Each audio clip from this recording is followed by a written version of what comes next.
Hey everybody, Jason here with McCann's Adventures. A lot of y'all were asking about a update on our raised beds that we put in a few years ago. So we're going to see about doing a quick little recap of how things are going and maybe talk a little bit about the issues that we've had over the last few years and what we've done to try to improve it some. So stay tuned. All right, so these totes are 330 gallon totes. We cut them in half, and so we were able to make 2 container beds for each one tote. They have about a 5 to 6 inch air reservoir in the bottom that we use for water. They have a French drainage in the bottom with perforations. It's got a little bit of sand in the very bottom.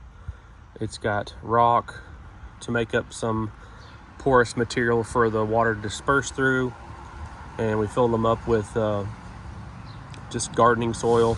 We've amended that over the last few years and added some additional compost from a local place that we were unaware even sold gardening soil, and if we did know, we would have probably purchased from them instead of buying it all from Home Depot, because it costs a lot more money that way. And a lot of y'all have mentioned that on the comments in the previous video. So like I said, we're here in Texas, and in the summertime it can get to 100 to 105. Sometimes we'll get 110, and we'll go long periods of time with no rain. So it's nice to have some kind of system that's going to help provide some much needed water during those times of drought. So we're going to go ahead and walk through what we've got. Oh yes, this is one thing that we did change. Previously we had a bunch of mulch here in the actual flooring of it, and we had weed barrier underneath it, but it didn't do a very good job. We had grass all over the place. Mulch finally did break down and made really good garden soil.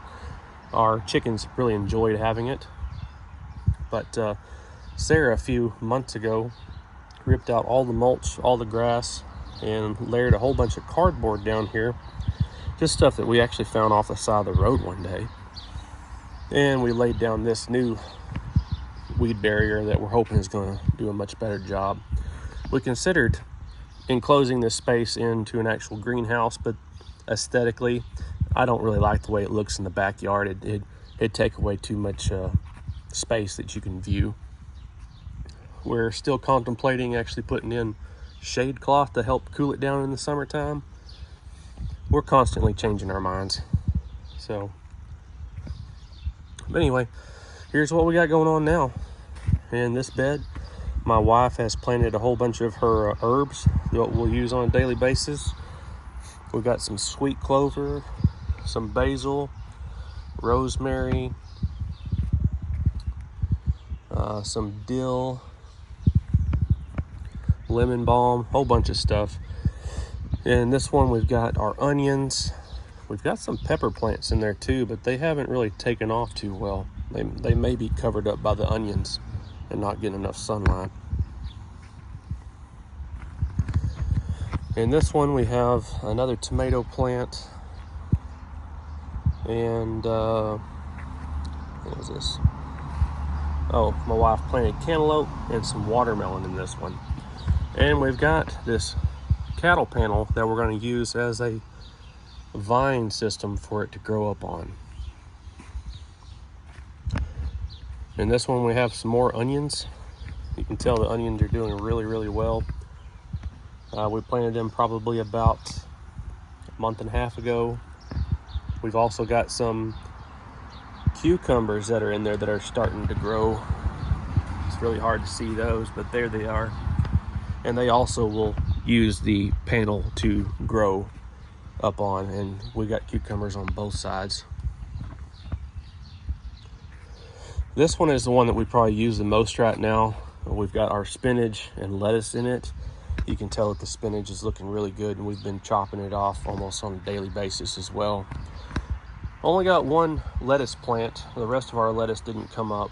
I think it didn't germinate. We had some cold weather that ended up causing some freezing. And we've got some sugar snap peas that are starting to grow up on our vines, as you can see. They should be starting to bloom just any day now, and we'll be able to start harvesting them when they start producing. In this one we have our zucchini plant and a random celery plant that we had purchased from the store, and it started regrowing, and we're going to just see what it does. Some more tomatoes here, some marigolds to help fend off the insects, and also to bring in some good insects to help pollinate. Got our green beans here. You can see green beans are just fixing to start flowering. We should start seeing some production on those here in another, I'm gonna say about 3 to 4 weeks. And then this one, my wife decided to plant an entire raised bed of wildflowers. She couldn't think of anything else to put in it.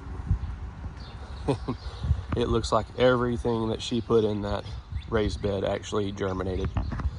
It should be thinned down, but honestly, it's just for looks, and it's just there's not anything in this bed that I'm aware of that we can eat, but we may do some research on that and see if there's something that we can have from it. But anyway, guys, that is it. That is our update on our raised wicking beds. So if y'all have any questions, comments, feel free to reach out. I'll be happy to try to answer any questions that you may have.